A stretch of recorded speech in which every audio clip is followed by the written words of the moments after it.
Okay, so these are the three types of processes that are involved in psychedelic therapy. You can think of it as like a style, an approach, a way of using psychedelics in a therapeutic context, okay? And this is when you think of a process, you can think of perhaps changing the dose, changing the mindset going into the experience. And this will often change depending upon your goals for therapy, what you hope to get out from it, okay? So let's go through the big three. The first is the standard classical full dose experience.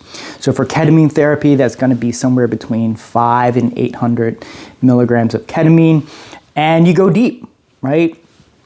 You have your sleep mask, you have your headphones, you go in deep, you explore yourself, your universe, your place in it, right? The goal here, the aim, is a transcendent experience, almost a spiritual experience where you float above, and from this vantage point, you're kind of looking down and you're just sort of noticing patterns, right? You're noticing the way you do things, you're noticing a different approach. You're getting a big picture, right? Oftentimes through life, we kind of forget the important things. So from this transcendental experience is an opportunity to remember the important things. More often than not, that relates to the importance of, connection and love, right? And so part of this is to kind of remember the importance of all of that. And that could be very, very healing because it puts a lot of things into context. We've messed up a whole bunch of times, we've had some struggles, but that's okay. It's all part of the big picture, and the important thing is love and connection, okay? Very, very therapeutic process. The second type is the psycholytic. Now that involves a much lower dose. So if you have 500 to 800 milligrams for the psychedelic, the deeper, the psycholytic's going to involve 100 milligrams of ketamine as a lozenge, or once it becomes available, MDMA. MDMA is the big psycholytic compound. And in this psycholytic process, you're having the smaller dose, and this allows you to have a dialogue, talk things out, oftentimes interact with the therapist directly. So if I'm having a client do 100 milligrams, maybe they're going to go inward and meditate for 10, 15 minutes.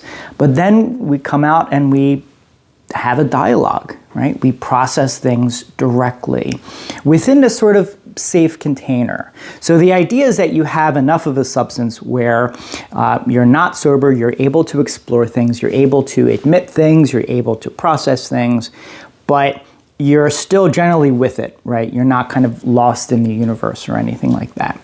And this allows a cathartic process. Sometimes it's good to have a good cry, a good release. And that can be very healing, and also this sort of reassurance that whatever happens, things will be okay. It's okay to process things. It's okay to explore difficult feelings, right? So if the first process we realize connection is all there is, love is all there is. The second type, the psycholytic, we're exploring the barriers. What's keeping me from going out and finding connections? Am I worthy enough to have those connections, right? So that is really the second type. The third type, and this is a word that I've coined, is the schenedelic process. And that is an experience where it's low dose, like the psycholytic, like 100 milligrams, but you're having the experience with somebody else, right? So an example of that is you're working with a couple where either one person is taking the dose or they're both, and you're using the sense of connection you have as a source of healing. So much of trauma is based upon feeling alone, feeling rejected, feeling ashamed, okay? And so this process here is you are letting the positive feelings, you are letting the connection of your partner or of your tribe heal that. Okay, so essentially, when you're working in a group or with a significant other, you're realizing that even though you have issues, right? We all have issues, we all have struggles, that's okay. Just as you can see somebody else talk about their issues and you have love for them, you can also get love from other people, even though you have challenges, even though you may not feel like you deserve it or you're good enough. So you're letting the connections, that warmth that you feel with other people, go in and do a lot of the healing, of a lot of the processing, okay? So those are the basic 3 processes. And on that note, speaking of connection, in this next clip, let's explore the 5 reasons that you should really begin psychedelic therapy with a therapist. Thank you.